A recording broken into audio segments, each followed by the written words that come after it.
né? Bom, nós vamos ter hoje um tema de grande interesse prático, né, que é a aplicabilidade da ressonância magnética cardíaca. É um método assim formidável, né, que tem uma aplicabilidade enorme, né, e que, a meu ver, já tinha essa impressão e estou constatando, confirmando agora com especialistas, que ainda é muito subutilizado, né, pelo menos no nosso meio, muito subutilizado. Em parte, principalmente, talvez, por essa questão que foi colocada aí, de acessibilidade, quer dizer, não é um método plenamente acessível, né, à nossa população, principalmente a população mais carente, né? E, por outro lado, também acho que ainda contribui talvez um conhecimento limitado, um desconhecimento até mesmo, né, entre os especialistas de todo o potencial dessa metodologia, né? Que é um método que já está aí há muito tempo. Inicialmente tinha uma aplicabilidade mais talvez na parte anatômica, né? Porque tem uma excelente definição anatômica, antipatia congênita, né? Antipatia, valvopatias e tal, mas que a gente sabe que vai muito além. Hoje é um método, né, que traz uma informação também funcional muito importante, né? E tá aí avaliação de isquemia, de viabilidade, etc. Então, nós temos hoje aqui jovens, né, mas grandes expoentes já da imagem, né, particularmente do método que vai ser discutido, e que eu passaria a apresentar. Então, hoje nós teremos como palestrante a nossa querida ex-aluna, a doutora Isabela Bispo, né, que está lá em São Paulo. A Isabela é doutoranda do programa de pós-graduação da Faculdade de Medicina da USP, especialista em ressonância pelo Dante Passanese, né, e cardio-oncologista do Instituto do Câncer do Estado de São Paulo. E como debatedores, teremos aqui o nosso querido, também egresso da nossa residência do nosso hospital universitário, Dr. Jordás Xerez, que é cardiologista titular pela SBC, médico do serviço de imagem dos hospitais São Domingos e Redidor, né? E cardiologista da clínica Cardio Checkup. Teremos também como debatedor o Dr. Paulo César Ferraz, que é cardiologista também, tanto do São Domingos quanto da Redidor, e é também responsável pelo serviço de tomografia do Hospital Universitário da UFMA, né? Ele é especialista pela SPCAMB, também em clínica médica, não tanto quanto cardiologia, e é especialista em ressonância e tomografia pelo HCOR, em São Paulo. Então, de forma que nós teremos a seguinte dinâmica: a doutora Isabela vai apresentar, né, a sua palestra. Você fica à vontade aí para apresentar o que você programou. Depois a gente abrirá para os debatedores opinarem, né? E aí, se houver tempo, a gente também vai abrir um pouco para debate. Nós teremos o canal do chat, né, que poderá ser utilizado. E os debatedores, se quiserem falar, né, que eu acredito que vai ser mais interessante, eles poderão clicar aí numa mãozinha, né, segundo a Lucélia, e essa mãozinha, aí a Lucélia abre o microfone para o debatedor. Tá bom? No Para caso, falar não. O caso, os participantes, né, que quiserem fazer os a pergunta, participantes. Entendi. O isso, é só debatedor. levantar a mãozinha e a gente abre o microfone. Entendi. Os debatedores já estão com o áudio liberado, né? O microfone liberado, não é isso? Isso, doutor Monteiro. Tá bom. Então, doutora Isabela, por favor, com a palavra. Bom, boa noite. Eu queria, primeiro, realmente agradecer o convite, agradecer o Dr. Mauro pelo convite, é muito honroso. Para mim é sempre um prazer falar e eu fiquei muito, muito feliz com o convite. Eu queria agradecer e agradecer o professor Monteiro pela apresentação, também tem, como eu já falei anteriormente, especialmente para ele, um papel fundamental na minha formação, e hoje é uma honra estar aqui apresentando para colegas como vocês. Bom, então, o tema da palestra de hoje é aplicações da ressonância magnética em cardiologia. É um tema extremamente amplo que eu não espero esgotá-lo hoje de forma alguma. Eu vou tentar sumarizar e abordar os principais tópicos desse assunto, né? Então, essa é a nossa agenda. Primeiro, eu vou fazer uma pequena introdução, depois eu vou apresentar um pouco o método, falar das principais indicações e a gente vai concluir. Eu não tenho absolutamente nenhum conflito de interesse para essa palestra, a não ser que eu faço o método com muito prazer e gosto muito dele. Bom, então, por que a importância da ressonância magnética que já foi debatida anteriormente aqui entre a gente? A ressonância magnética é um exame que ela muda a conduta médica. Então, eu consigo dar um diagnóstico diferencial de miocardiopatias, de cardiopatias, e esse registro europeu com mais de 30 mil pacientes, ele mostra que em 62% dos pacientes em que eu faço uma ressonância magnética cardíaca, eu tenho alguma alteração de conduta, eu tenho alguma alteração de mudança, seja muda o diagnóstico, muda o tratamento, muda a forma de intervenção. Então, é um método diagnóstico que realmente auxilia muito na conduta e na condução dos casos de miocardiopatias, de um modo geral. Por quê?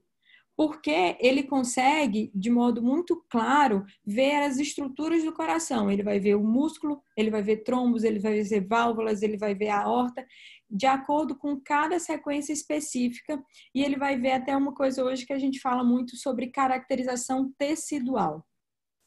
E aqui eu apresento mais ou menos o exame, que foi isso que já foi falado. Então, eu vou precisar de uma máquina injetora de contraste, uma bobina e uma máquina ressonância 3 Tesla, ou um meio Tesla, que são as que a gente usa basicamente na prática clínica. Não pode fazer os exames os pacientes que têm clipes metálicos, implantes cocleares e implantes metálicos, marca-passos e desfibriladores, os não compatíveis, mas que são cada vez menos. Na prática clínica a gente usa, mas rotineira já consegue fazer pacientes com marca-passos esse exame de ressonância. Stent, próteses não são fatores limitadores, então próteses valvulares eu posso fazer.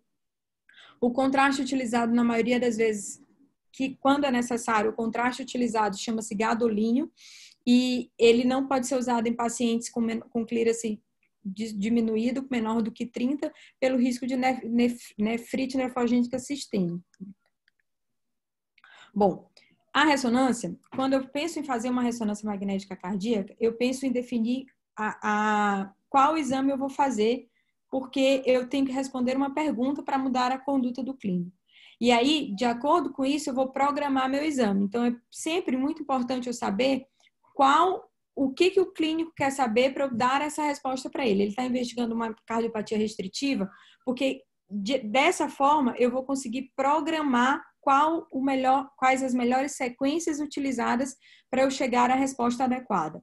Habitualmente, rotineiramente, a gente sempre começa o exame com imagens localizadoras, depois imagens anatômicas, depois imagens em eixos longos, em que eu vou ver 2 câmaras, 4 câmaras e 3 câmaras, imagens em eixos curtos, que eu vejo o ventrículo esquerdo e o ventrículo direito, imagens de avaliação de realce tardio, de pesquisa de fibrose miocárdica, e posso acrescentar, dependendo da doença específica, imagens de ressonância para avaliar isquemia, para avaliar a avaliação da caracterização tecidual, as imagens de válvula de fluxo, ou imagens de vasculares, fazendo a angiorressonância para complementar o meu exame.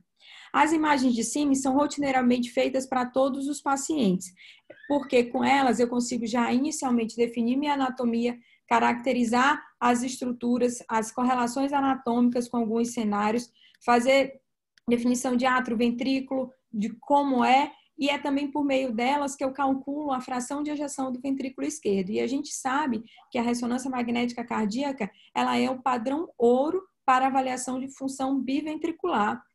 E para isso também, assim como o ecocardiograma, é uma ferramenta não invasiva, que não precisa de contraste e que não vai radiação ionizante, né, para avaliação de função ventricular. Para a avaliação do realce tardio, que é a pesquisa de fibrose e viabilidade, essa sim eu preciso do gadolínio. E o gadolínio, quando ele numa célula doente, fibrosada, ele se deposita lá e faz diferentes padrões, e é por isso que eu consigo definir quais são as diferentes patologias que tem. Então, aqui um realce subendocárdico, aqui um realce transmural e aqui um realce de ventrículo direito.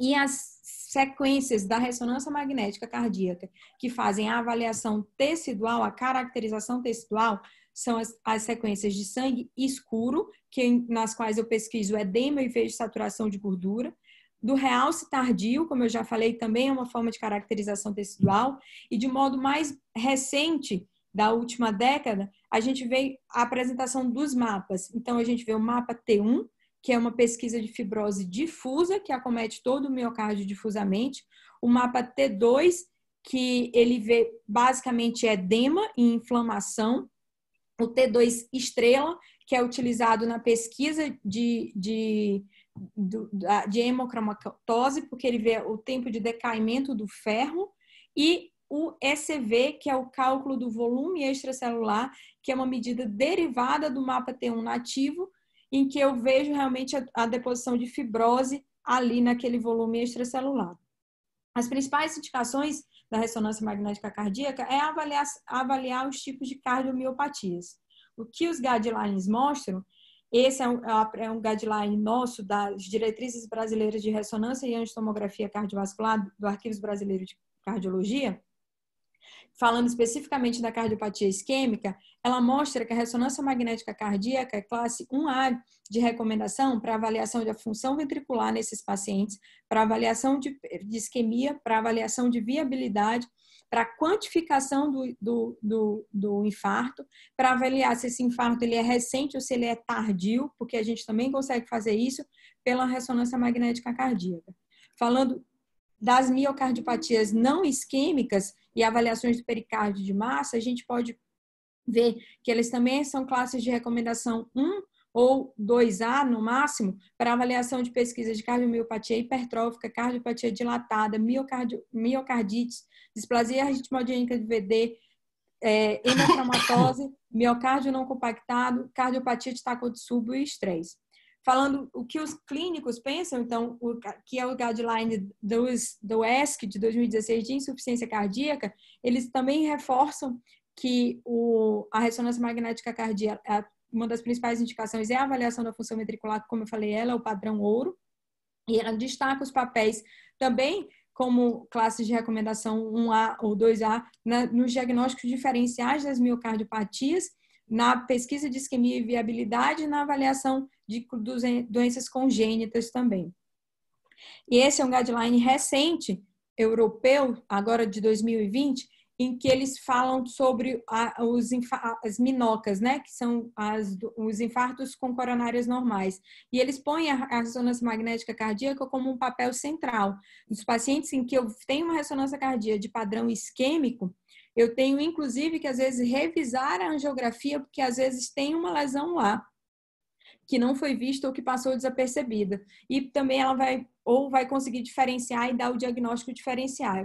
Sendo, então, a ressonância magnética cardíaca recomendada pelo guideline europeu como 1A e deve ser feita em todos os pacientes com infartos com coronárias normais. Isso por quê? Porque essa técnica do realce tardio, que é a avaliação da fibrose miocárdica, ela já foi extensamente validada e viu que o infarto, essa área de infarto, ela é correspondente quando vai fazer a validação patológica e ela é claramente diferente. E o padrão do realce tardio na doença isquêmica, ele sempre envolve o subendocárdico e respeita um território coronariano. E isso ajuda a gente a definir se é uma miocardiopatia isquêmica ou se não é uma miocardiopatia isquêmica em 99% das vezes. Então, o realce tardio de padrão endocárdico ou transmural, que respeita um território coronariano, me define uma cardiomiopatia isquêmica. E define também se aquela área realmente morreu ou se ela tem um potencial de recuperação, se ela pode ser potencialmente recuperada. E isso vai depender do grau da extensão daquela área infartada, daquela área de realce tardio. Então, realces que são mais do que 50%, a chance de recuperação daquela área é muito pequena. Quanto maior transmurados, que já invadiu a parede toda, aquele tecido morreu, aquele tecido não é mais recuperável. A chance de recuperação decai quanto maior a extensão do realce tardio naquela área acometida. E é assim que a gente consegue definir a viabilidade miocárdica pela ressonância magnética cardíaca.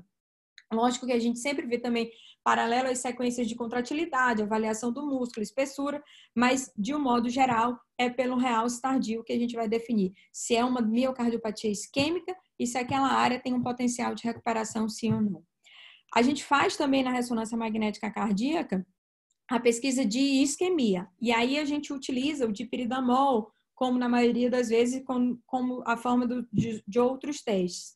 E faz uma sequência específica, que é essa sequência aqui de perfusão, em que as áreas mais escurecidas me definem isquemia. E esse estudo nos mostrou que quando eu tenho mais de 2 segmentos acometidos com a área isquêmica, eles têm maior chance de desfecho cardíaco, e é assim que eu defino isquemia pela ressonância magnética cardíaca. E eu defino de um modo muito preciso na maioria das vezes. Esse é um estudo clássico, já um pouco antigo, em que ele compara a ressonância magnética cardíaca com a cintilografia dos mesmos cenários de doentes. E percebam que a acurácia da ressonância magnética cardíaca no diagnóstico de doença obstrutiva é 89%, enquanto que a cintilografia fica com apenas de 74% de acurácia. Então, assim, a ressonância magnética cardíaca, ela é também um método padrão quando é superior à cintilografia na pesquisa de isquemia. Outros estudos também já vieram mostrar isso, outros estudos, diversos estudos já comprovaram isso, e esse é um estudo de forma interessante, mostra exatamente isso, que a pesquisa de doença isquêmica pela ressonância ela é comparável ao PET e superior à cintilografia miocárdica.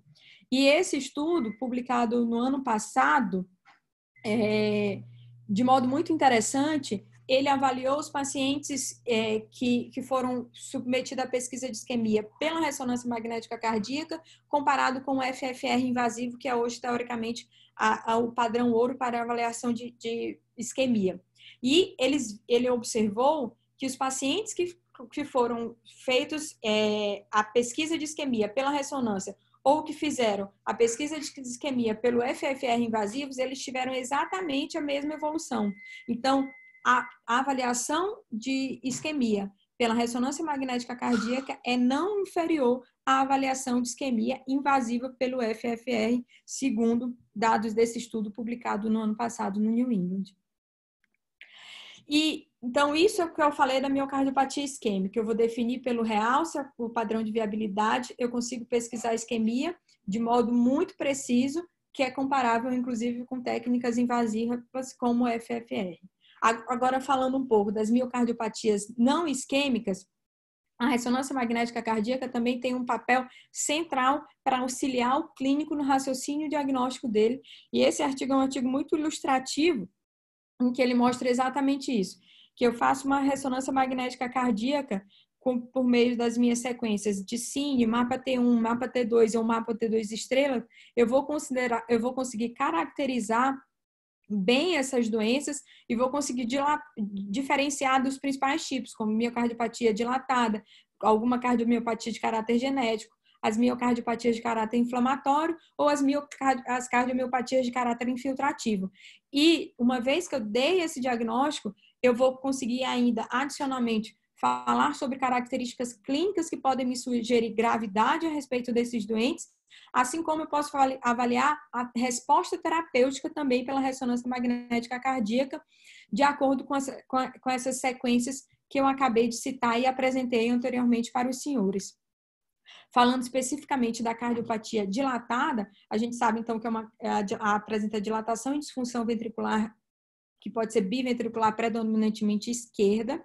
Ela vai ter um padrão de realce tardio não isquêmico, que o que quer dizer isso? Eu falei que o realce tardio isquêmico é aquele que acomete necessariamente o subendocárdio.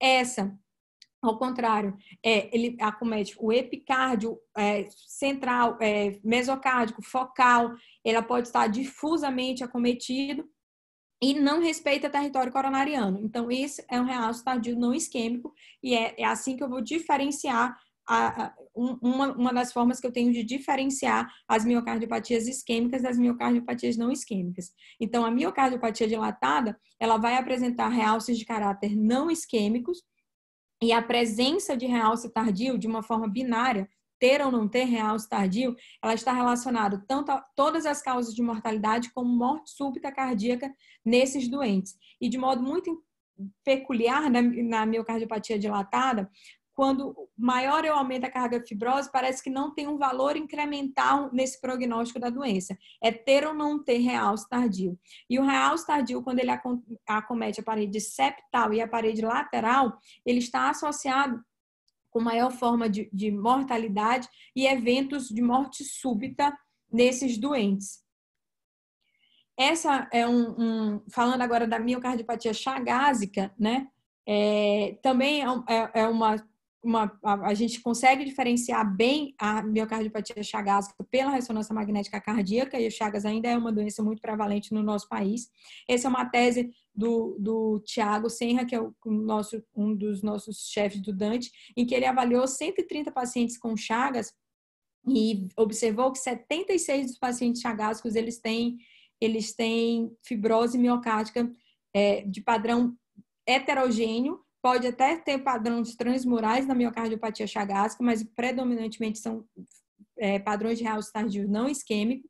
E ele observou de modo muito interessante que a quantidade de fibrose, quando ela é maior do que 12, ela tem associada a maior eventos combinados, e o evento combinado é caracterização por hospitalização, morte súbita ou mortalidade por todas as causas. Então, na miocardiopatia chagásica, eu vou ter disfunção ventricular, eu vou ter realce tardio de padrão não isquêmico, e quanto maior realce tardio, maior a chance desse paciente evoluir com desfechos, maior chance desse paciente morrer por causas cardiovasculares e por todas as outras causas, e de modo independente dos scores de riscos clássicos, como o score de RAS, por exemplo.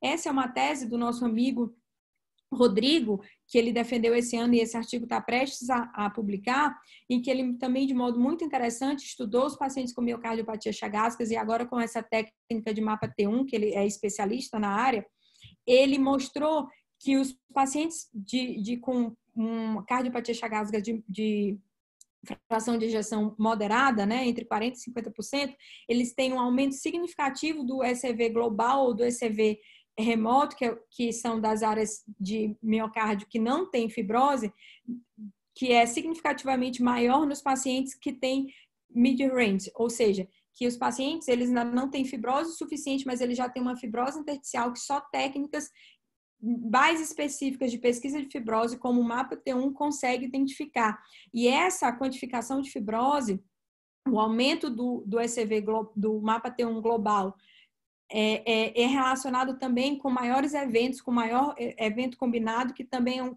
efeito combinado de hospitalização, morte súbita cardíaca, transplante cardíaco ou implante de dispositivos. Então, no realce tardio, a miocardiopatia chagásica também é preditor de eventos, sendo que quanto maior o ECV e maior o mapa T1, maior taxa de eventos, e o Rodrigo conseguiu nos mostrar isso de modo muito interessante. Falando um pouco das miocardiopatias inflamatórias agora, falando especificamente da miocardite, a miocardite é uma causa frequente, cada vez mais frequente no nosso contexto atual, extremamente prevalente, né?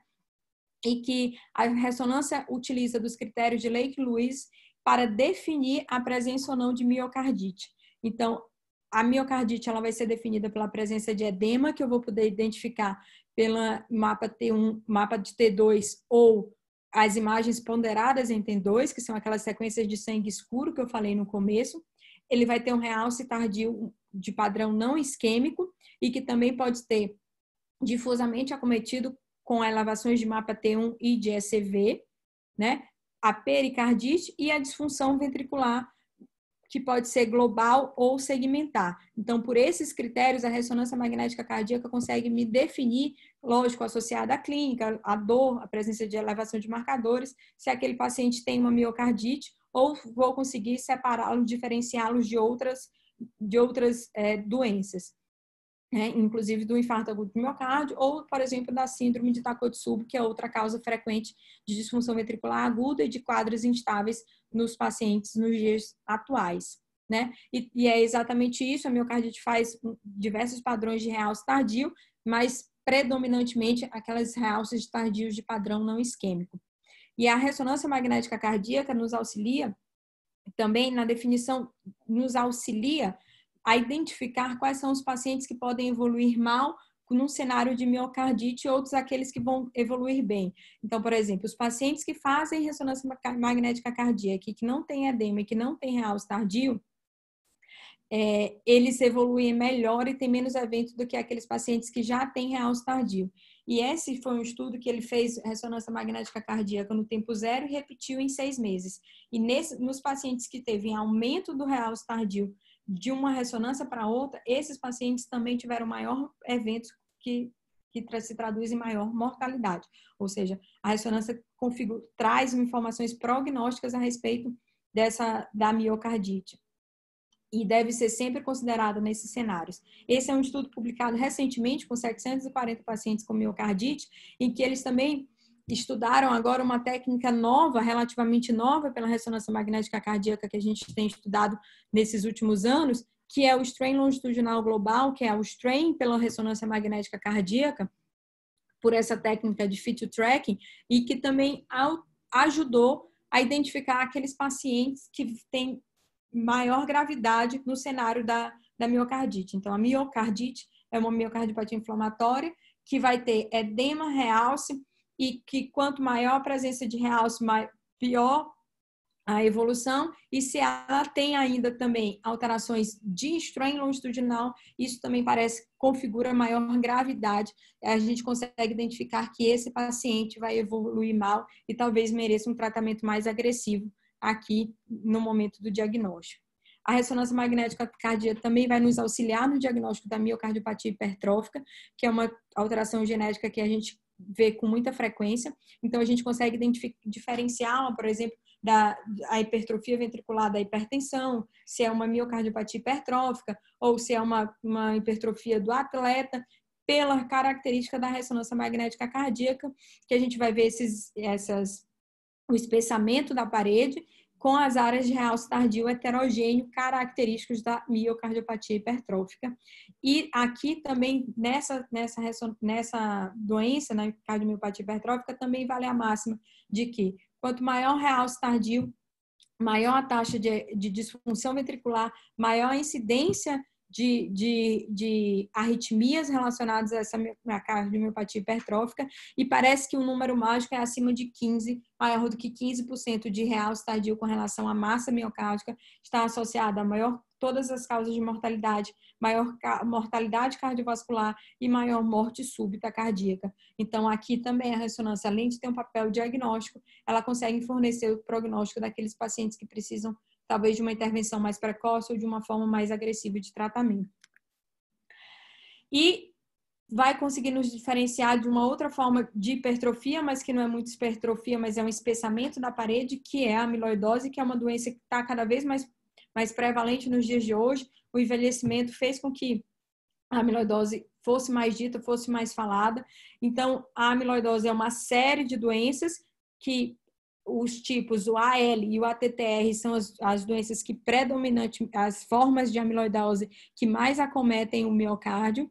E por essas sequências que eu já falei, de CINE, mapa T1, realce tardio e volume extracelular, eu vou conseguir caracterizar muito bem esses pacientes. Então, percebam, eu vou ter um espessamento miocárdico com elevações significantes de mapa T1 e ECV, volume extracelular, ou seja, esse paciente tem uma fibrose difusa, um acometimento miocárdico difuso, que é mais importante na forma ATTR, aqui é um paciente com AL e aqui é um paciente com ATTR, e percebam que aqui o realce tardio é completamente diferente desse daqui, que é, por exemplo, o miocárdio normal. Então, aqui no miocárdio normal ele fica completamente anulado, e aqui ele tem um hipersinal, essa sequência branca que mostra um acometimento difuso da doença.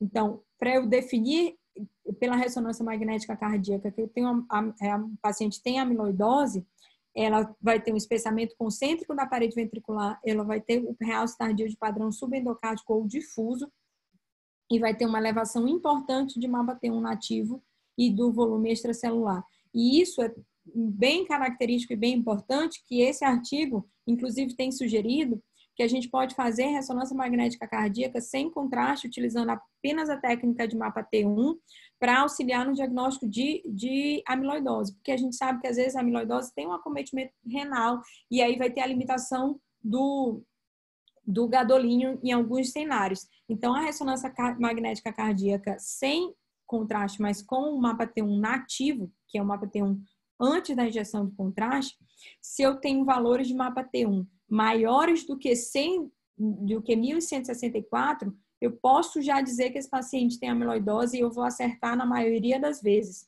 Enquanto que valores de MAPA-T1 muito baixos, ou valores normais, realmente não vai me dizer que esse paciente não tem amiloidose.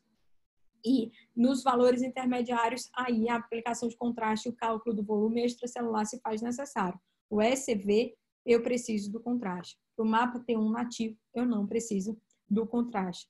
Então, isso é uma coisa muito boa, uma técnica que eu acho que vai ser incorporada mais na rotina cada vez mais, porque realmente auxiliou no diagnóstico diferencial de todas essas miocardiopatias que são mais difíceis de manejo. Então, ela consegue, o MAPA-T1, falando especificamente dessa sequência, ela consegue diferenciar da amiloidose, da doença de Fabry, da hemocromatose, dos padrões de miocardite, com base tanto nos valores de MAPA-T1 nativo, como do volume extracelular, né? E aqui fazendo só um apanhado geral de outras miocardiopatias menos frequentes, mas que a ressonância magnética cardíaca também consegue nos caracterizar muito bem.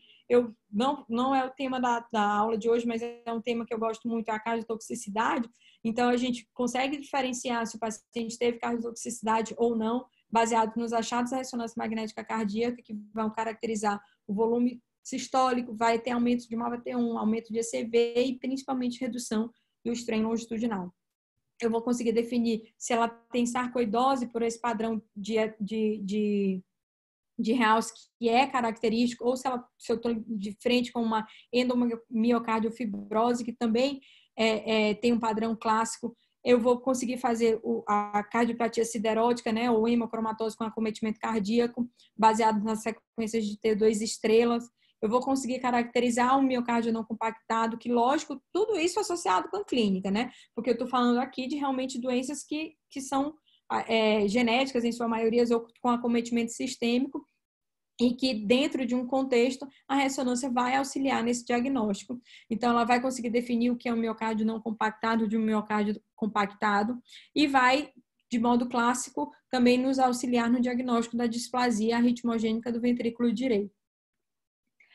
Uma outra grande aplicação e cada vez mais comum da ressonância magnética cardíaca são as massas e tumores. Então, tem os tumores, ela vai nos auxiliar no diagnóstico de tumores primários, metastáticos, trombos, abscessos, endocardites ou pseudotumor.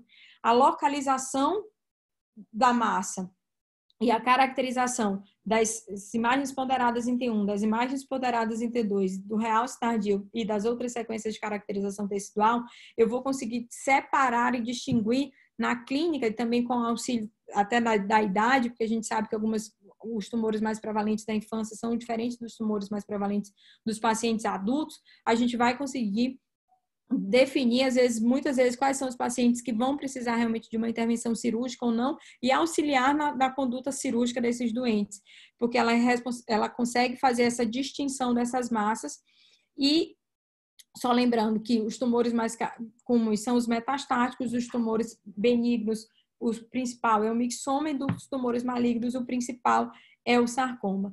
E aqui é só um exemplo ilustrativo de um tumor metastático, em que a gente vê que realmente tem uma infiltração, uma massa que a gente não consegue diferenciar, normalmente associada a edema, inflamação e fibrose heterogênea.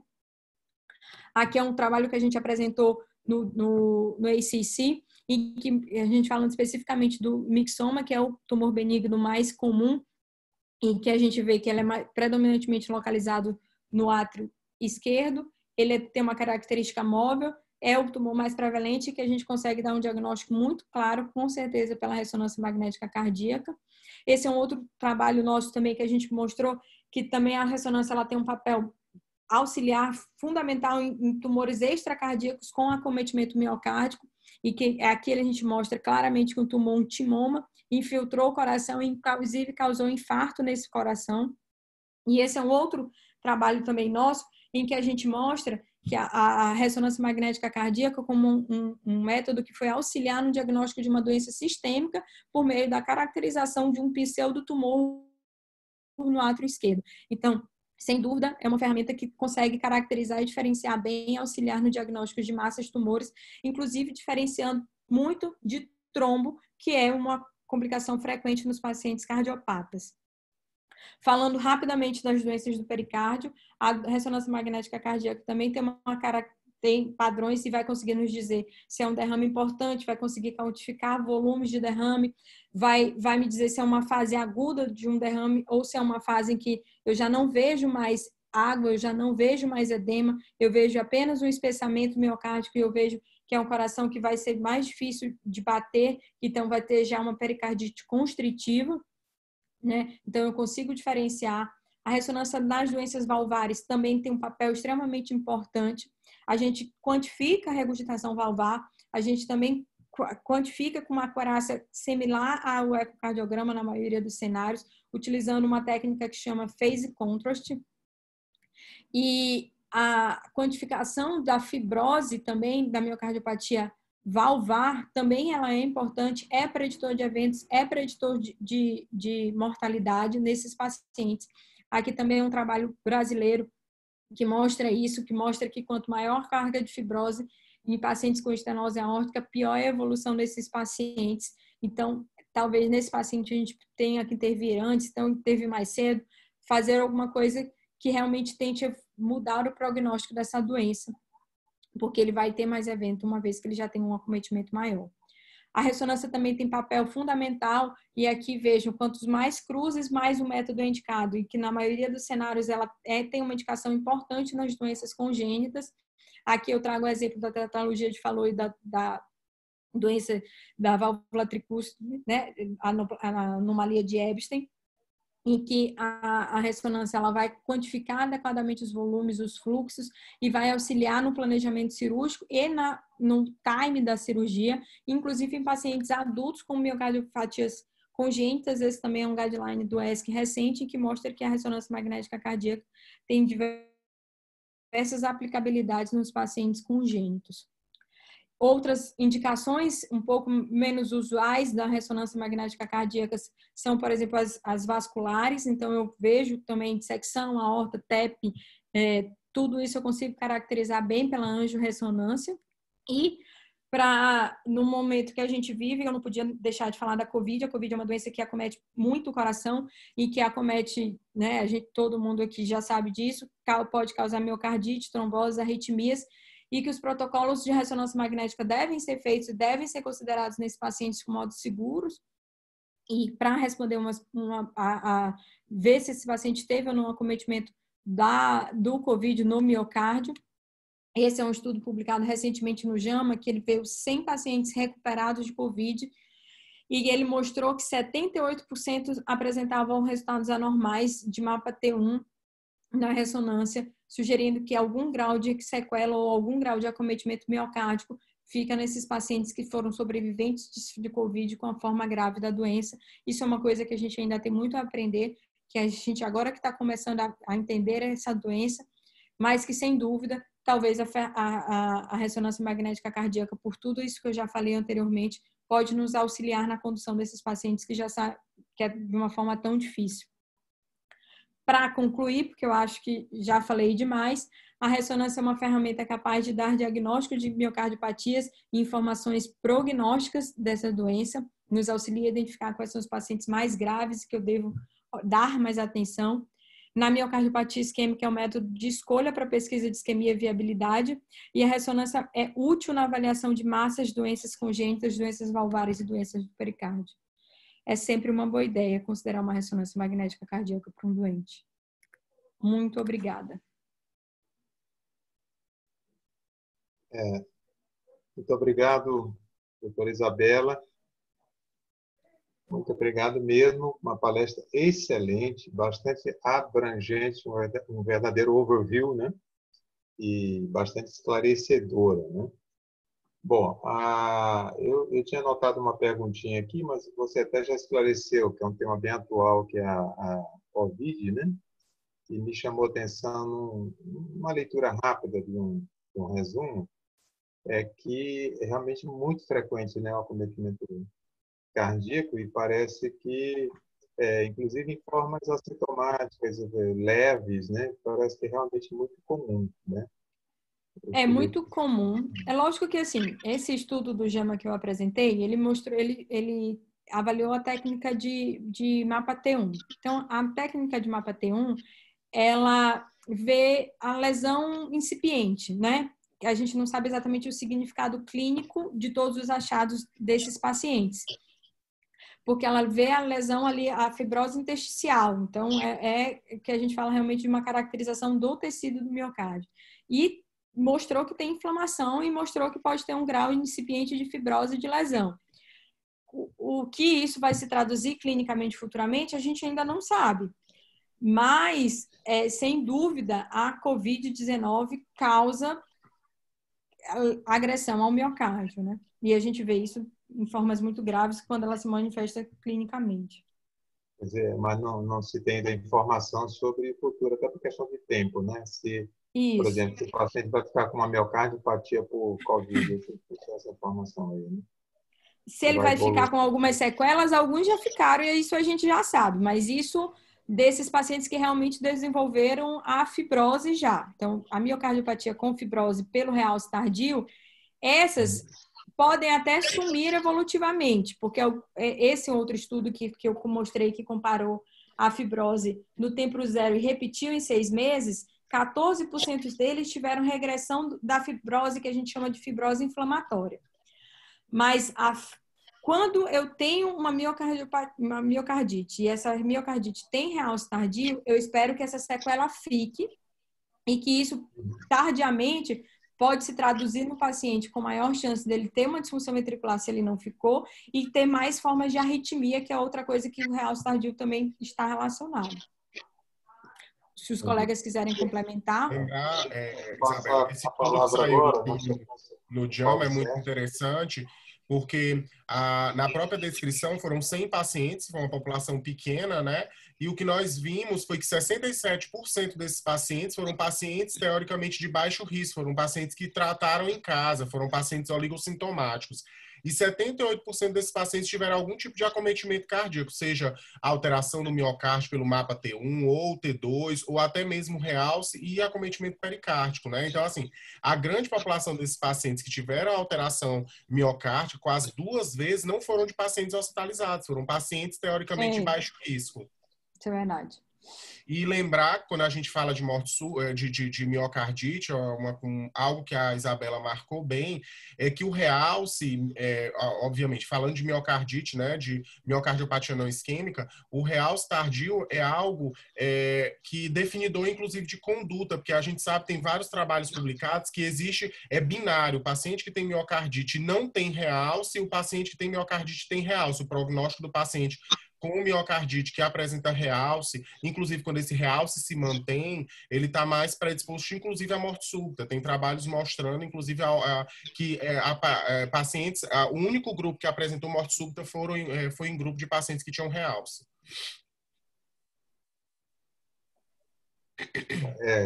Doutor Jordás, quer comentar alguma coisa? Não, isso aí que todo mundo já comentou bem, é que nesse trabalho do Covid, inclusive a gente até tem aqui dois relatos de caso aqui nosso, né, de pacientes com Covid que tiveram confirmação com realce, né? A gente, infelizmente, esses dois pacientes, na máquina que a gente não tem mapa T1. Então, eu tive mais uns 4 pacientes que tinham a sorologia para Covid e que eu não consegui pegar fibrose. Provavelmente, se eu tivesse o mapa T1 na máquina, provavelmente eu teria encontrado alguma alteração no tempo no mapa T1 desses pacientes. Né? Lembrando que o mapa T1 seria um pouco mais sensível em relação ao Covid, né? Como a Isabela falou, a gente não sabe até que ponto isso, do ponto de vista de prognóstico ou de desfecho para esses pacientes, uma vez que eles não vão ter fibrose, pelo menos naquele momento. Não sei se a gente repetindo essa ressonância com 30 dias, se essa fibrose apareceria, ou se esse mapa T1 aumentaria. Então, assim, tem toda uma questão logística de você repetir o exame, você ter disponibilidade do mapa T1. Então, o mapa T1, pena que o Rodrigo não pôde participar, que ele é um especialista nisso, a gente aprende todo dia isso com ele. É uma ferramenta fundamental. Lembrando que a Isabela falou que a gente pode fazer o mapa T1 sem lançar mão do contraste. Então, naqueles pacientes que a gente... Mapa T1 nativo, né? Nesses pacientes em que a gente não podem ir por conta da disfunção renal, é uma ferramenta fundamental que ajuda bastante. Agora aqui eu tenho 2 perguntinhas para a Isabela. Não sei se o doutor Monteiro me autoriza. Posso, doutor Monteiro? Doutor Mauro? Claro. Eu acho assim... Você manda. Eu acho que na prática Se eu clínica... souber responder, né? Não, sabe, claro. Na realidade, é uma coisa que é puxando um pouquinho a brasa para nossa sardinha. Eu acho que doença coronária, que o doutor Mauro é um especialista, é um expert nisso, é a doença mais comum, é a doença que mata mais, as maiores causas de miocardiopatia. Ontem eu estava no curso do SAVIC, né? Exatamente o doutor Pereira estava falando isso, todo mundo sabe disso. Então, assim, o binômio angiotomo, né, nessas lesões intermediárias, lembrando um pouco aí do isquêmia, do trial isquêmia, lançar a mão da ressonância com estresse, né? Qual a tua experiência? Tanto com o dipridamol, com a adenosina, a gente sabe que a gente usa mais o dipridamol, mas assim, qual a tua experiência em relação a fazer esses exames nesses pacientes borderlines aí, ou pacientes com lesões distais, lesões em vasos menores, em ramificações, né? Para mantê-los em tratamento clínico, uma vez que o isquêmia usou muito pouco ressonância, né? E uma segunda pergunta, adiantando isso aí, uma coisa interessante que é novo, né? Que saiu até um artiguinho aí tem uns 15 dias, sobre o strain longitudinal, o do Future, nos pacientes com oncologia, que é a tua praia. Como é que tu está fazendo, assim, como é que está sendo a tua rotina? Porque até então, a gente lança a mão do eco-stress, ou do strain no eco, nesses pacientes oncológicos, né? Não somente a fração de ejeção, mas também o strain no eco longitudinal. Eu queria saber da tua experiência na prática clínica, como é que está sendo a tua experiência nesses pacientes oncológicos que está fazendo o strain na ressonância, pelo Future strain. Então, da pesquisa de isquemia, sem dúvida, eu acho que essa foi uma das maiores críticas do isquemia, né? Não ter feito pela ressonância magnética em sua maioria. Porque eles usaram técnicas como até o teste ergométrico ou cintilografia para quantificar a isquemia, e talvez esse resultado pudesse ser um pouco diferente se tivessem usado um pouco mais da ressonância magnética. Mas não se sabe isso, de certa forma, traduziu a prática clínica, porque é isso mesmo. Na maioria das vezes, a gente nem vai ter a ressonância na realidade. Mas os pacientes que têm ressonância e que tem uma área isquêmica importante, é um dos estudos, já tem estudos que inclusive eu apresentei, mostra que ele vai ter mais evento, né? Se isso necessariamente eu tenho que tratar eu acho que o tratamento clínico para todos otimizado e sempre, né? Isso a gente já sabe, isso é o que a gente vai ter que buscar. E tratar ou não realmente vai depender do paciente, vai ser hoje cada vez mais uma individualização de conduta. Mas a técnica está aí, ela é o padrão dos métodos não invasivos, é o padrão ouro, e acho que sim, se ele tem uma carga isquêmica importante, como a gente dá uma informação da isquemia junto com a viabilidade, né? Então, assim, ajuda muito na definição da nossa conduta. Na prática clínica, a gente faz isso ainda de modo muito tranquilo, né? E respaldado pela maioria dos estudos. Isabela, me permite. Monteiro, Claro. posso fazer uma pergunta? Deixa eu colocar rapidamente aqui a pergunta do doutor Raimundo Furtado. Pode ser, né? Pode, lógico. O professor Furtado tem prioridade total. Tá. Guarda a tua pergunta aí. Ele faz uma pergunta muito interessante e oportuna, que é o seguinte: podemos substituir a cintilografia miocárdica por uma ressonância magnética com o diagnóstico não invasivo da doença coronária? E eu até complementaria, se sim, tá? Qual seria a vantagem, até em termos de custo, acessibilidade, como é que você vê essa questão e como é que isso está acontecendo no teu meio? Você acha que a ressonância ela desloca a cintilografia, é competitivo, são, enfim, opcional, complementares? Como é que você vê isso? Minha pergunta, Isabela, é mais ou menos parecida. Primeiro, quero parabenizar pela tua brilhante palestra. Você realmente deu um show. Agora, a pergunta que eu tenho para fazer é exatamente complementando o que o doutor Furtado. Por que a ressonância, com toda essa qualidade de dados, de informações, ela ainda não se tornou, do ponto de vista prático, um exame primeira linha? O que está faltando? Eu acho que faltou por muito tempo. Então, assim, eu vou responder em partes, né? A ressonância, ela é um método padrão ouro da pesquisa de isquemia. Ela é superior à técnica da cintilografia na pesquisa de isquemia.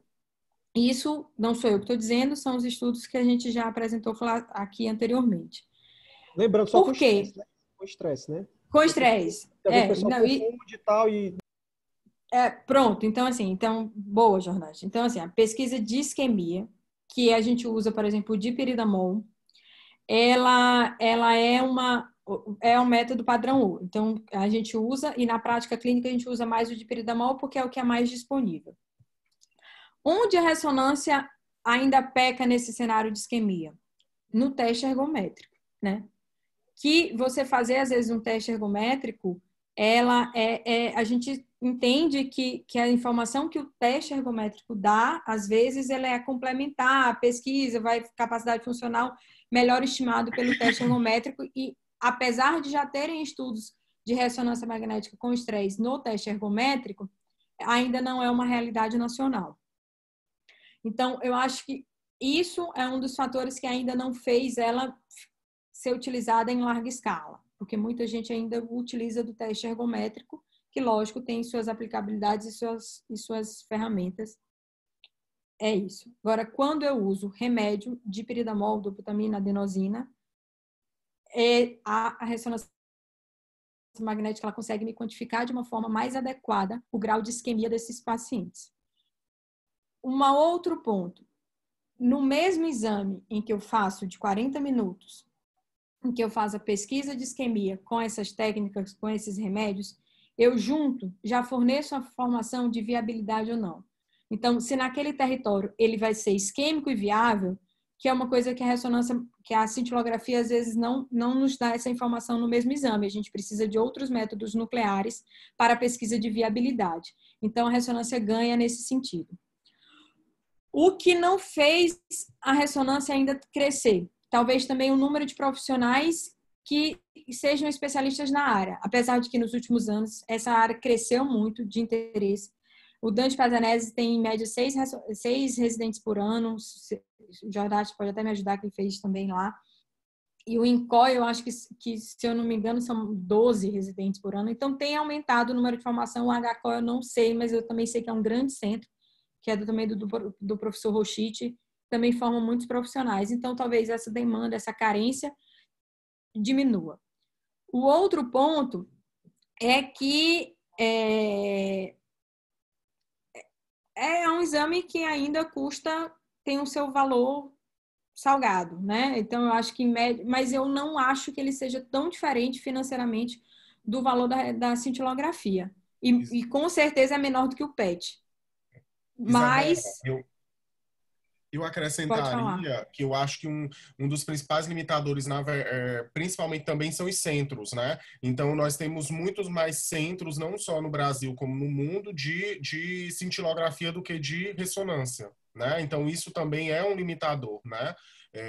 A O gente médico sabe, nuclear tem além disso ramificações, mesmo, mas, né? máquinas, né? Então, nós Isso, temos muito mais máquinas. máquinas para realizar volume Eu de exame. confesso que eu fiquei um pouco surpresa com a informação de não ter no SUS, no Maranhão. Isso, não tem. E, além disso, eu acredito, não só isso, também a própria formação. A ressonância, assim como a tomografia, são métodos ainda muito novos. E existe, por isso, inclusive, essa formação, essa reciclagem. Então, é um método, a cintilografia é um método que é conhecido por muitos, né? E que alguns têm uma segurança. Então, com o tempo, isso também existe uma curva de aprendizado. E a gente percebe que cada vez vem aumentando mais o pedido de ressonância, de estresse principalmente, em função acredito que a gente nem consiga fazer mais por conta da limitação mesmo de máquinas. Por exemplo, aqui em São Luís só se faz 2 serviços, né? Teoricamente, a gente vai começar a fazer ressonância de estresse agora no São Domingos, porque a gente vai fazer uma unidade diagnóstica, né? Porque no hospital mesmo nós não fazemos ressonância, a gente faz em 2 unidades diagnósticas, nós vamos começar a fazer ressonância de estresse numa unidade diagnóstica. E um outro parâmetro que eu acho que é fundamental, além de tudo isso, de você dar informação tanto de viabilidade como de isquemia na ressonância, é ser um exame sem radiação. Porque quando você faz uma cintilografia, você tem apesar de alguns não se preocuparem, que é uma coisa que a gente se preocupa muito com radiação, a cintilografia ela gera uma radiação no paciente considerável, né? Em torno das melhores máquinas de cintilografia geram no mínimo 10 milissieverts de radiação. E se você for fazer, como você disse, 2 técnicas, uma isquemia e uma viabilidade, são 2 vezes radiação nesse paciente. E a ressonância você consegue fazer num tempo só, em 40 minutos, um exame sem radiação. Isabela, vocês têm tido problema com na aquisição das imagens? O paciente colabora por esse tempo todo, de 40 Olha, minutos? Mauro, eu vou te dizer Como é que vocês têm feito? Eu trabalho no Instituto do Câncer, né? E lá você vê que às vezes os pacientes são extremamente debilitados e eles fazem os exames. Porque lá eu uso também uma máquina de 3 Tesla, então a aquisição ela é mais rápida. E se eu faço realmente um exame de cine e viabilidade, às vezes é um exame de 30 minutos. Então, não é um impeditivo. Definitivamente não é um impeditivo.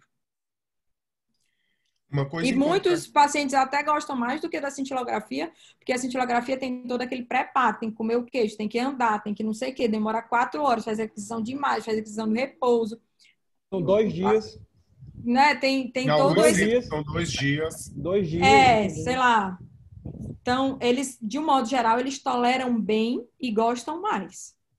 E existe alguma reclamação da questão do espaço? Sim, claustrofobia. Claustrofobia tem alguns pacientes. O problema, a tolerância do exame em si é tranquilo. O problema é que, como eu mostrei lá no slide, o paciente fica completamente dentro daquele círculo fechado. Ele olha a máquina em cima, entendeu? E é um círculo e que tem um problema, inclusive, da circunferência abdominal, né? E aí, às vezes, o paciente se sente preso e claustrofóbico porque ele ainda fica com a bobina em cima. Isso, sim. Mas os pacientes que não são claustrofóbicos, que eles não têm problema com isso, eles deitam na máquina e fazem tranquilamente o exame. Como a Isabela falou, o principal limitador para nós é, sem dúvida, a claustrofobia, mas que a gente percebe que é uma mínima parcela dos pacientes que realmente não consegue fazer e que quando realmente isso é considerado um limitador, nós fazemos com sedação. Né? Os pacientes são sedados, entubados para fazer, mas isso é uma parcela uma condição mais rara. Pequena. É uma situação muito raro a gente comum, também... de não conseguir, até porque é um exame, né, Isabela, dinâmico. O tempo todo a gente pede, enche o peito de ar, solte todo o ar e segure, respire. Então termina que o paciente entra naquele mantra que eu digo, que quando ele vê, ele já passou o tempo do exame. Uma outra coisa que eu acho que é importante citar nisso, né, Isabela, é a importância do pedido médico. Eu acho que alguns colegas aí do grupo, às vezes, já viram eu, o Jordacho, até mesmo o Rodrigo entrando em contato com o colega para entender o motivo da solicitação, porque quando a gente vê, de fato, um motivo claro, isso diminui o tempo da ressonância, porque a gente não precisa fazer sequências que demandam mais tempo. E aí, com mais tempo do paciente na máquina. Sem dúvida, saber a indicação é como eu falei, a gente vai conseguir programar de acordo com a sequência. Cada sequência me responde uma pergunta. E é o conjunto dessas informações que eu vou conseguir dar a resposta para o clínico. Saber reduz o tempo e me direciona para aquilo, né? Então, às vezes, eu nem uso contraste. Se ele quer saber só a função ventricular, é um exame que nem vai contraste, entendeu?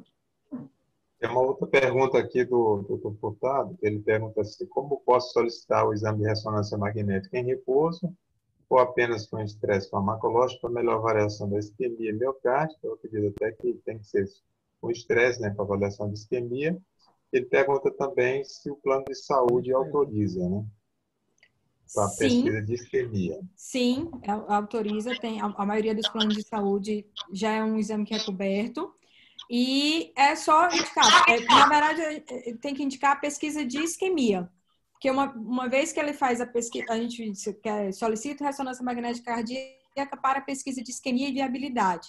É esse o terminho que a gente precisa, porque a viabilidade a gente vai fornecer pela técnica do realce, e aí a gente vai adicionar a sequência específica de isquemia, que aí é por meio da injeção do dipiridamol, em que a gente faz uma injeção de contraste, no repouso e faz a injeção pós e compara o grau de captação de contraste de um ao outro, e quando a gente vê que tem mais de 2 segmentos acometidos, a gente diz que aquela área é isquêmica e já responde se aquela área é viável. Né? Porque às vezes tem isquemia perinfarto e que não necessariamente corresponde a um território que seja completamente viável, né? Em alguns serviços, até já é praxe, a gente aqui não, mas alguns serviços já fazem. O Afonso lá em Maringá, ele faz estresse em todo mundo. Ele injeta, ele faz o DIP em todo mundo. Eu digo, pô, peguei uns exames dele, por incrível que pareça, vieram de lá para cá, fizeram lá uma paciente lá do Paraná. Ele é famoso. E eu liguei para ele, chefe, tu injeta em todo mundo, era miocardite, assim. Então, teoricamente, não precisaria fazer.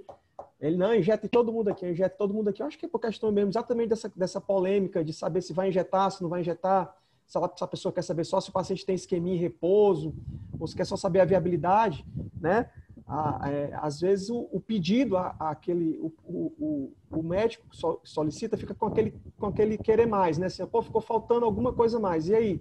Essa lesão que eu tenho aqui, 60%, 70%, que não vai ter isquemia em repouso, que não vai ter fibrose, será que eu vou colocar um stent? Será que eu vou manter em tratamento clínico?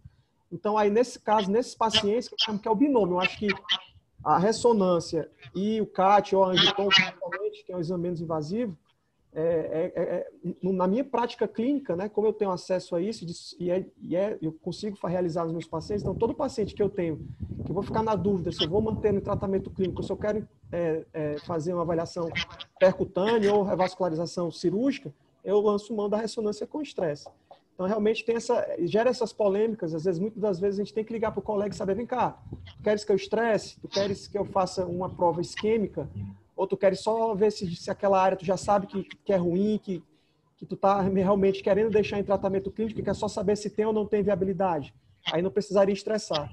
Então, essa um dos nossos dilemas. Agora, se for agudo, né? Se um paciente com insuficiência coronária aguda, grave, tem uma aí tem que esfriar. Tem que esfriar para fazer depois. Acho que algo também que a gente poderia conversar um pouco, Isabela, é sobre a indicação da ressonância, principalmente hoje na minoca. Obviamente, esse cenário para a gente já é muito comum e atual, é muito comum, desde vem se batendo, vem se conversando mais e se debatendo mais sobre isso, inclusive nesse universo clínico mais recente, a importância da ressonância nesse tipo, inclusive como mesmo você falou, a ressonância como binária até na definição de terapêutica, né, de tratamento, que a gente vê, né, inclusive eu tive um caso lá do hospital mesmo, que foi um paciente chegou com uma síndrome coronariana aguda por alteração enzimática, internou, fez um cateterismo, a princípio esse cateterismo foi dado como normal e foi diagnosticado como uma MINOC, foi pedido uma ressonância e era um infarto muito pequenininho, e quando a gente foi rever o cateterismo, a gente conseguiu ver um vaso pequeno que tinha fechado, né? E aí que a gente faz essa avaliação binária entre principalmente... Eu achei super interessante esse algoritmo que eu apresentei também na aula sobre do Minoca, que foi do ESC europeu, que ele fala exatamente isso e que recomendou isso. Então, assim, se eu tenho um realce tardio de padrão isquêmico, pode rever aquilo o CAT. ali eu vou rever o CAT, ou ele teve um vasoespasmo coronariano, ou alguma coisa teve, mas assim, é uma doença isquêmica e isso realmente a ressonância magnética cardíaca acerta em 99%. Sim. E ela acerta em 99%. Não grave, né? E até padrão mesmo de tratamento, né? Porque você só pode, inclusive, mudar a terapêutica do paciente depois da ressonância, porque, teoricamente, é um infarto de coronárias normais. E aí você faz uma ressonância, é um padrão de miocardite clássico, você não precisa deixar aquele paciente, teoricamente, duplamente agregado por muito tempo, né? Então, a ressonância auxilia até na terapêutica, tempo de medicação, de dupla agregação, enfim, de agregação. Tudo isso ela tem uma importância nessa definição. Tanto que eles botam hoje em dia que é para fazer em todos os pacientes. Que é para fazer em toda a MINOCA, sim. E, pessoal, lembrando aqui, eu tenho uma observação aqui da Lucélia, que os participantes aqui que queiram falar, é só levantar, tem um íconezinho para levantar a mão, tá? Ou então mandar pergunta pelo chat, tá bom? Para liberar o microfone. Isso, exatamente. Seria bem interessante que alguém colocasse perguntas aqui, ou então... Eu vou só responder uma pergunta que ficou pendente do Jordache, que é sobre o strain pela ressonância, né?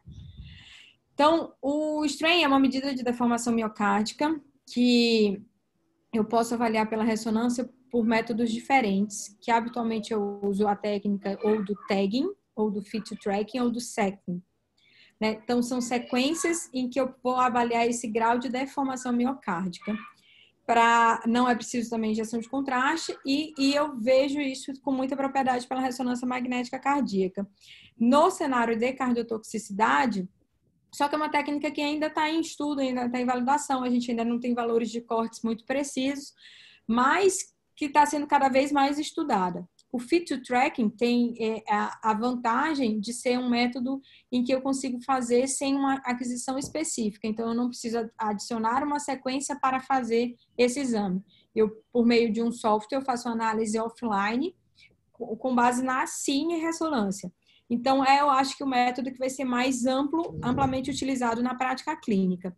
A gente já utiliza isso nos pacientes com câncer, na pesquisa de cardiotoxicidade, porque também, talvez nessa cardiomiopatia especificamente, o strain do eco já tem um papel mais claro, mais validado, então é uma forma que a gente já utiliza isso na prática clínica, como um método, inclusive, complementar e auxiliar no diagnóstico de cardiotoxicidade. Excelente, excelente, Isa. Obrigado, obrigado mesmo. Doutor Monteiro? Eu queria só falar mais uma coisa, eu olhei que o professor Albuquerque está aqui. Queria só dizer que ele foi meu professor e eu sempre me sinto muito prestigiada de tê-lo aqui escutando essa minha palestra. Gente, algo mais? Alguém queria aproveitar a doutora Isabela aqui para explorar ela mais um pouquinho? Professor Monteiro, quanto tempo... Quer saber, Isabela, quando é que você volta para o Maranhão? Ano que vem, se Deus quiser. Me arruma emprego. Eu já pedi emprego aí para todo mundo. Se Deus quiser, ano que vem eu publico minha tese e eu volto aí. Se Deus quiser, fazer parte desse time. Muito bem-vinda. Excelente. Seja muito bem-vinda. Quanto tempo nós temos, professor Monteiro? Bom, não me foi passado o limite de tempo, ainda faltam 15 para 9, né? Vocês querem terminar ou alguém quer falar mais alguma coisa? Mais alguma pergunta do chat? Quem quiser levantar, falar do público aí, quem quiser, só pode levantar só a mão, tem um ícone na mãozinha, né? Que libera o microfone, tá? O chat não tem nenhuma pergunta aqui.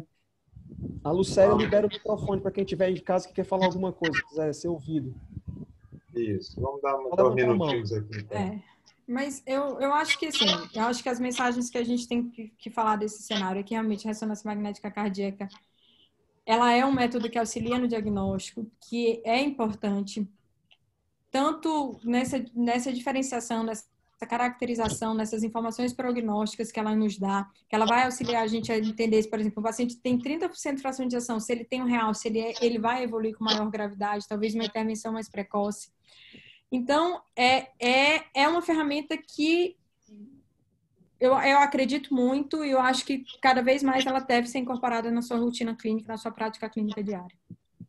Eu acho que essa é a grande mensagem do dia A de ideia que eu hoje. sempre tive da ressonância, assim, é um método realmente fantástico, abrangente, né, com uma aplicabilidade imensa, mas às vezes eu tenho dificuldade de ver isso como prática corriqueira, pelo menos assim, em escala, por questões de disponibilidade. Disponibilidade que vai, como você falou, desde profissionais altamente especializados, né? O equipamento que tem um custo alto, o tempo do exame também que é um pouco demorado, tem essas questões relacionadas. Eu acho que por isso, eu acho que se não fosse isso, né? E exatamente por isso é que, por exemplo, um ecocardiograma é tão disseminado, né? Que é facilmente Com certeza. disponível, né? Fácil de realizar, rápido, né? E E etc. que Me parece responde várias perguntas também, né? responde várias perguntas também. Então, me parece que, se for colocar, se a gente tirar essas questões, né, de acessibilidade, de custo e tal, sem dúvida, ganharia até dos outros métodos convencionais, né?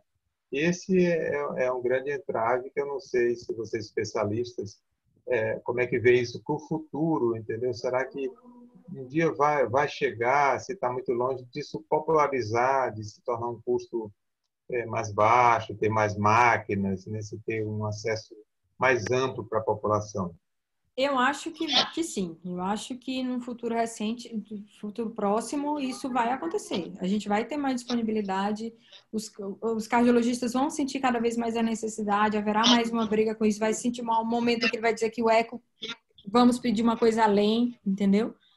E eu acho que o método tem muito a crescer, sim, sem dúvida. E teve mais uma pergunta. Tem uma Quer pergunta falar? no Pode chat falar. aqui, né? No chat, né? Acho que a gente falou um Está no pouquinho, chat. da Camila, boa noite. Já existem evidências de algum achado na ressonância que seja mais sugestivo de Covid? Dá uma relembrada aí, Isa. A gente já comentou um pouquinho, mas só dá uma lembradinha para a Camila aí. Ela quer saber se teria alguma coisa mais específica, assim, mais Não indicada. tem um achado patognomônico. Não tem ainda uma coisa que eu olhe e veja que é Covid. Não. O que a gente tem observado muito é que faz uma miocardite e que tem muito acometimento pericárdico. A gente realmente tem visto um acometimento pericárdico importante nessa doença. Mas, a princípio, ela fica como uma miocardite que nem as outras. Então, é com uma disfunção ventricular global segmentar, que tem a realce tardio de padrão não isquêmico, que pode acometer o pericárdico e que vai ter presença de edema. E, inclusive, isso também pode ser... O paciente com Covid também pode ter a síndrome de Takotsubo, ou síndrome de estresse induzida, e que a ressonância também ela vai conseguir nos diferenciar. E esse estudo que eu apresentei do JAMA, que mostrou que ela tem quando a gente faz a técnica do mapa T1, a gente nota o aumento do volume extracelular e do mapa T1 nativo, mas é um estudo ainda pequeno e mais estudos serão necessários para validar esses achados. Isabela, me permita uma pergunta para os colegas aqui de São Luís. Hoje, em São Luís, os nossos equipamentos podem fazer qualquer protocolo da ressonância? Qualquer protocolo? Sim. Sim, no caso eu não conheço a realidade da UDI, mas inclusive a nossa máquina do São Domingos faz mapa. Nos dois hospitais. Agora, a UDI agora tem um 3T que a gente está arrumando. Eu e o Rodrigo estamos fazendo carinho nela, ela é meio rebelde, mas ela vai ficar boa. Ela tá ficando, vai ficar boa. Ela ainda está muito rebelde ainda. A gente faz ressonância. A Tanto maioria no São das Domingos sequências como na UDI. trocadas faz mapas também. O Rodrigo é especialista em mapa, né? A tese dele é nisso. Eu até apresentei aqui. Tem uma outra pergunta do Dr. Raimundo Furtado, que ele pergunta se existe algum estudo de correlação entre ressonância magnética cardíaca e cateterismo cardíaco no diagnóstico de doença coronária, né? Do grau de obstrução, sim. Um dos estudos que eu mostrei era exatamente isso, que a acurácia ela é definida pela a identificação de doença obstrutiva. Então, ele faz uma ressonância, tem isquemia, e aí, quando foi fazer o cateterismo, ele viu que naquela área que foi dita que tinha isquemia, o paciente tinha uma lesão importante, significativa. Então, a ressonância acertou isso com uma acurácia no CIEMARC, que é um estudo clássico, em 89% das vezes. Em 89% das vezes, ela identificou que a área que ela definiu como isquêmica estava associada a uma lesão importante no cateterismo, né, numa doença obstrutiva. E, como eu apresentei também, a área isquêmica é similar, não digo que a área isquêmica é similar, mas você decidir pesquisar isquemia pelo FFR invasivo ou pela ressonância, o paciente ele tem a mesma evolução clínica. Eu acho que isso aí que é o importante, que você tem que separar que o cateterismo é um exame anatômico e a ressonância é um exame funcional. Isso, exatamente. Quando você comparou a FFR, que é um exame funcional, com a ressonância, que é um exame funcional, foi igual. Isso aí é fantástico, porque permite você descartar, optar pelo tratamento clínico, um paciente com uma lesão intermediária pela ressonância. Se não vier isquemia, você está autorizado a tratá-lo clinicamente. Perfeito, doutor Mauro. É isso aí. Perfeito. Eu só queria complementar uma coisa em relação à pergunta que vocês fizeram, professor Monteiro, doutor Mauro, em relação a por que a ressonância ainda não tem um volume maior, né? Na realidade, é multifatorial. Eu acho que da última década houve vários avanços em relação a isso, em relação a publicações, em pesquisas. Então, isso é um fator que tem um gap, um delay dessa questão de pesquisa. A ressonância é muito relacionada com pesquisa, com as teses, e tinha pouca praticabilidade clínica. Então, assim, está indo para as práticas clínicas. Eu acho que a maioria dos colegas cardiologistas clínicos bons, nos bons centros, tanto nos grandes centros do Sul, questão de rodar no serviço, de conhecer o método.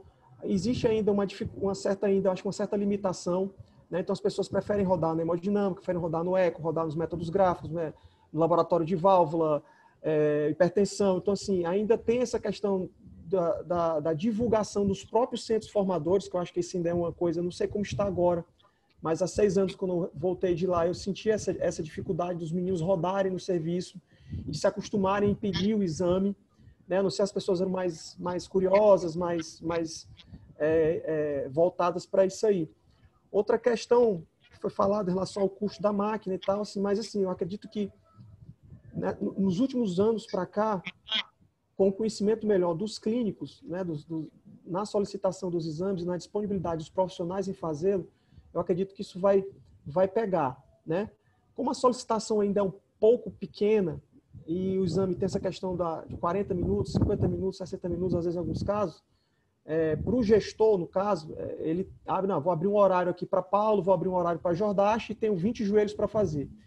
Então, ainda tem essa questão do tempo e da questão do custo-benefício de estar fazendo joelho, estar fazendo articulação, estar fazendo coluna, que para o gestor, para o dono do hospital, é muito mais interessante ele ter disponibilidade na agenda dele para fazer osteomuscular, que é um exame mais rápido e com um retorno financeiro melhor do que está fazendo ciência, está fazendo coração, né? Então, tem essa questão também. Mas eu acredito que a medida, por exemplo, somos 3 que fazemos essa parte de ressonância, eu, Paulo e Rodrigo. Então, lá no Hospital São Domingos, a gente tinha uma dificuldade porque a máquina do hospital era uma máquina ainda antiga que não fazia coração. Então, quando vieram as unidades do shopping, a gente começou a fazer os corações nas unidades não dentro do hospital, né? Então, teve essa questão também de demorar um pouquinho. A gente teve uma certa dificuldade de fazer a parte com estresse, porque tem a questão de não estar em ambiente hospitalar, mas graças a Deus a gente está solucionando isso, já estamos começando a fazer, né? Dr. Paulo César está à frente disso aí, ele é brilhante nessa parte operacional. E lá na UDI, eu e o Rodrigo, a gente já fazia a parte de estresse há um bom tempo, né? mas com esse probleminha de o estresse é um exame que demora mais um pouquinho, porque você tem que infundir, tem a fase com estresse. Então, a gente ainda tem que convencer o gestor de liberar a máquina para mim, aí 1 hora e 20, para poder fazer o exame a contento, né?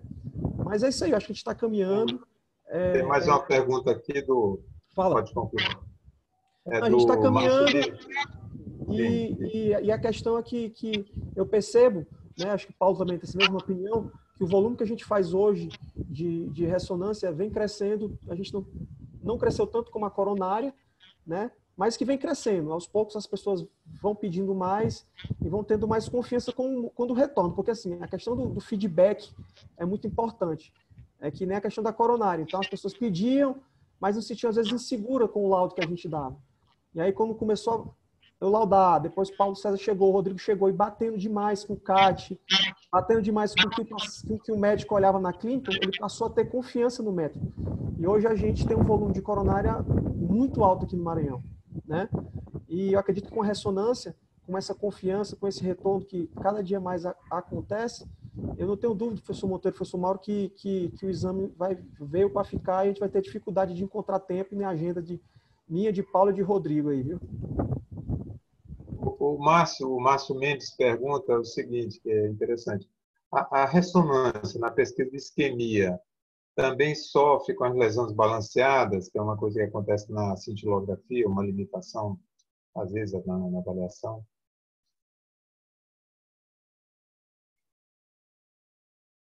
Isa, seu microfone está desligado. Sorry, desculpa. Menos. A resposta é menos. O CIEMARC mostrou, inclusive, que na doença triarterial, a acurácia da ressonância magnética cardíaca também é superior à cintilografia.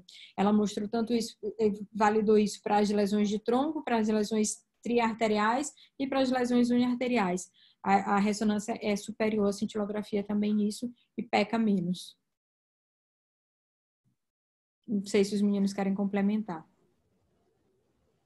É isso mesmo. O estudo de CIEMARC é o que nos dá a maior segurança de afirmar isso que você acabou de falar.